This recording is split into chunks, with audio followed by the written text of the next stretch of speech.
just taking off, nothing to live for anymore. My whole family taken away, and it's all my fault. I'm the only one I can blame. The rest of my family trying to cheer me up, but really they're just jealous of something that I care so much about somebody else. It's the first time that they've ever seen me like this, and they want to gain control of something they never had control over, and they never will, but they forgot if they ever realized it in the first place. So they go on and make up some bullshit excuse to put me in jail and teach me a lesson to try and make me afraid, because they're afraid of me, or at least some of them are, and they don't like that. So they want to take their power back, something I never took from them to begin with. And they wouldn't be afraid of me if they hadn't done me wrong, and they know that too deep down in their heart. And I'm not afraid, I never will be. I was angry for a moment because I didn't deserve that. I just had my heart broke, lost everything. Just got out of jail and I was paranoid about everybody and everyone. Couldn't trust nobody, not that I ever had. The woman that I finally learned or thought to love, who I thought would be there for me always, because she wouldn't let me alone.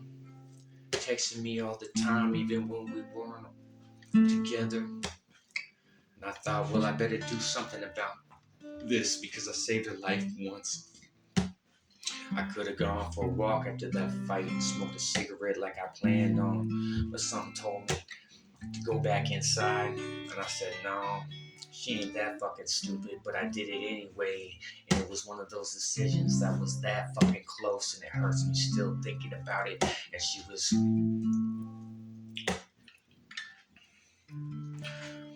trying to pull herself up with a belt around her neck, the other end tied to the balcony, and she wasn't gonna make it. She didn't have enough strength. I saw her struggling over and over again, and it hurt me, and I hated her so fucking much, because I almost didn't come back inside, and she'd be dead if I hadn't. And I don't always listen to that voice inside of me that tells me to do things like that, because I've listened before and I've gotten hurt, and I don't like to feel like a fool.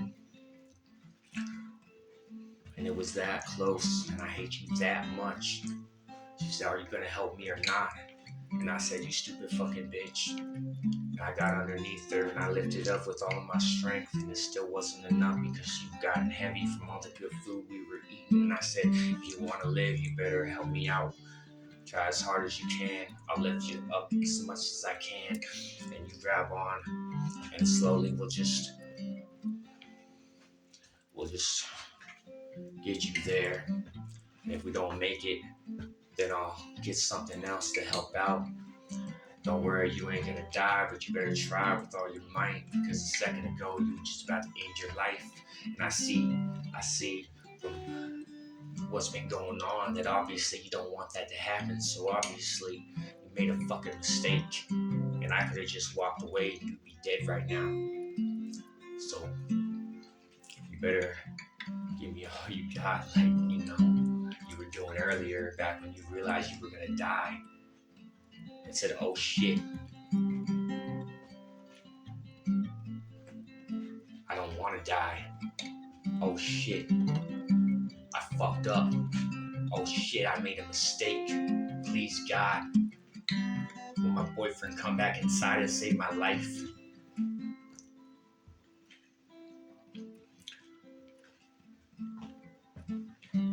Yes, she did. She made it. It was enough. And she blamed me, so it was my fault. She tried to kill herself.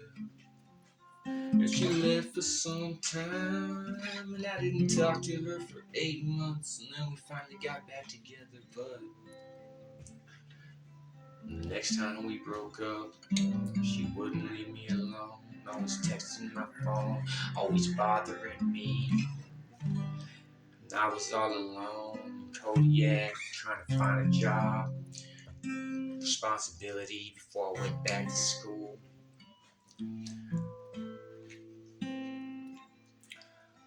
Nobody to talk to, almost absolutely nobody. Just some associates at work that told me what to do and how to do it before ignoring me all the time. And all of my friends that I thought were my friends that I held back in the day and got married, I didn't turn out as successful as they wanted to, and their definition was, so they abandoned me. Do the things they want. But I'm glad that they finally did, because at least they were honest. I'm glad they stopped pretending to be my friend, because I just come to the realization at that point I started to believe them. I was like, oh shit, I trust you, you're my friend. And then they were gone. Thanks for not leaving me on anymore. She was bothering me more and more, telling me about her bullshit, getting hurt, drunk all the time with her new boyfriend. And then he left, so she got with his brother. The same bullshit was happening, and she was always bothering me and crying out for help and trying to bother me by being with somebody else, but they weren't going out. And finally I said, fuck all this shit, I ain't talked to anybody else in months. I don't have any friends. I saved your life, obviously. It's not gonna end because you're my responsibility, right? So the money I got to go back to school, I said, well, you know what? They dropped me from my class, and now they're trying to take all that money back. And it was too late by then. I ignored all their bullshit. I took all that money and I bought a bunch of heroin, and I bought a bunch of meth and a bunch of alcohol too. And I took a bunch of bottles to the village and Vic, that's up to Yukon. And then I convinced her to get off her birth control. And although she was fucking that other dude, I ended up knocking her up with my first son.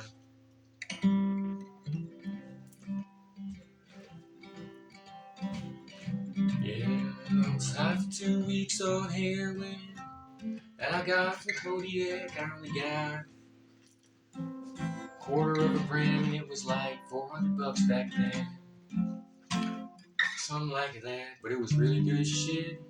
Not as good as the first time when I tried it and I threw up all night on that boat. Casey Jones, my dad's friend, Trudy's dad, and he got me the meth too. And I had some benzo and some cocaine, some alcohol and some weed, and I had some cigarettes, and I'm pretty sure there was another drug, but I don't remember. And I did them all at once, and I didn't die, but I had a death wish bashed in. But I didn't really have a death wish, I just didn't really care to live. So I said, I don't think this is gonna kill me, but if it does, fuck it, and I'll just do it all like I feel. And sure enough, either that or I died, and that ain't real. But I was throwing up and getting high, throwing up and getting high. And the next day, I did some coke that I bought from Kevin King, and that's alright. Don't tell anybody. I shouldn't have mentioned his name. There are no names. It was a 80 bag, but I got it for $40, and it had been in the back pocket of his wallet for like 4 months. And it was just a lucky score, because I don't do coke, and I convinced Casey Jones to try a line of blow. He hadn't done it in so fucking long. And then the next day, after being up all night and meditating, pretending to sleep, he told me he couldn't party on his boat anymore because his uncle had sold it for a few $1,000,000 to some rich dude. And I was like, what the fuck? I just finally found a party place. And the heroin was never that good again. But I ended up in the village with my best friend. I thought at the time, the girl that wouldn't leave me alone, whose life had saved, who she used to blame, whose responsibility it was. That's why she always kept texting, calling, coming back, because she knew I cared, and I did that, so I had to do something about it. So I did. Then she had my first son. Way later, my second. Then she had a reason to live. She took those reasons with her and tried to make me want to die. And I did too. but I've always been strong on people, so I know I'll make it through. But the thing that hurts worse is when it all ended. She quit texting and she quit calling. She wouldn't respond to anything that I said. She wouldn't pick up the phone. She wouldn't reply to my text. I could have written a letter and probably would have got returned saying, I guess I took for granted that I finally found somebody or had somebody that I thought they would be there. Nobody else was. Nobody else is. Somebody to talk to when I had nobody. Now in days and days and days and weeks and months and years without saying anything so long that it was like I couldn't talk when someone finally did ask me a question, and it was embarrassing when I cleared my fucking throat.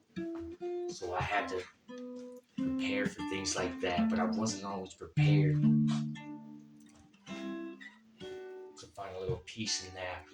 And sure, I do find peace in silence until somebody comes along and tries to get me out of my shell, asking me some fucking questions, and wondering why I'm not very responsive. And I know they're just gonna leave too and abandon me as soon as I'm convinced that it means anything. So what the fuck is the point? And they probably won't even get that far either. Pussy fart eater.